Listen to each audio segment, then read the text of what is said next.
Some people grow up fast without ever choosing to. By adulthood, they often seem unusually composed, overly responsible, or emotionally distant, as if they skipped a phase everyone else remembers. If you've ever met someone who feels older than their age, highly alert to emotional shifts, or strangely calm in situations that unsettle others, you may be seeing the long psychological shadow of childhood trauma.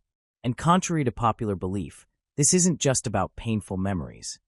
It's about how a developing brain learned to survive. Childhood trauma doesn't only come from extreme events. It can also emerge from chronic emotional neglect, inconsistent caregiving, prolonged instability, or having to become emotionally self-sufficient too early. During childhood, the brain is still wiring its stress response systems. When safety is unpredictable, the nervous system adapts by staying alert.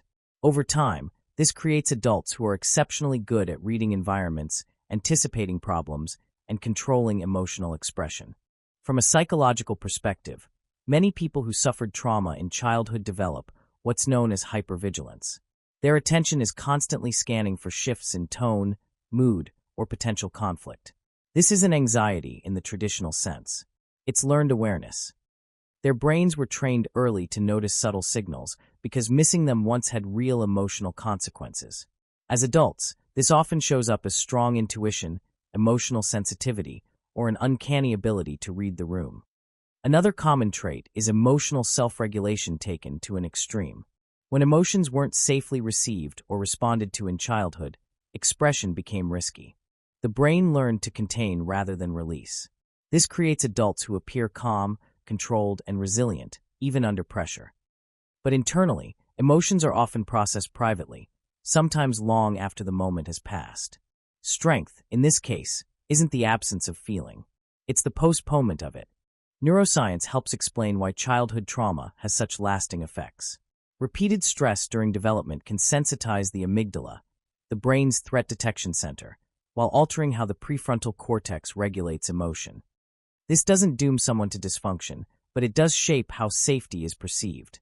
Many adults with childhood trauma feel most at ease when they are in control, independent, or emotionally prepared for disappointment.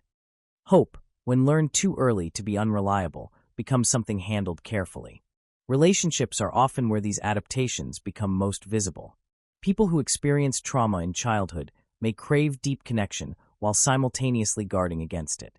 They value loyalty, consistency, and emotional predictability, yet struggle with vulnerability. Trust isn't freely given because, historically, it was expensive.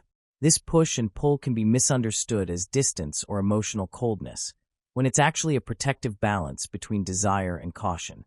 There's also a strong link between childhood trauma and responsibility. Many learned early that no one else was coming to fix things. As adults, they often become dependable, solution-oriented, and emotionally steady for others.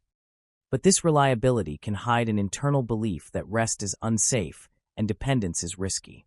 Slowing down can feel unfamiliar, even threatening, because chaos once followed inattention.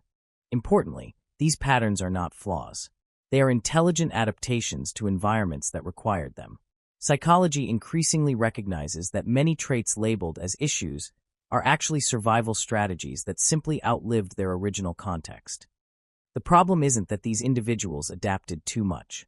It's that the world often expects them to unlearn what once kept them safe without acknowledging why it formed.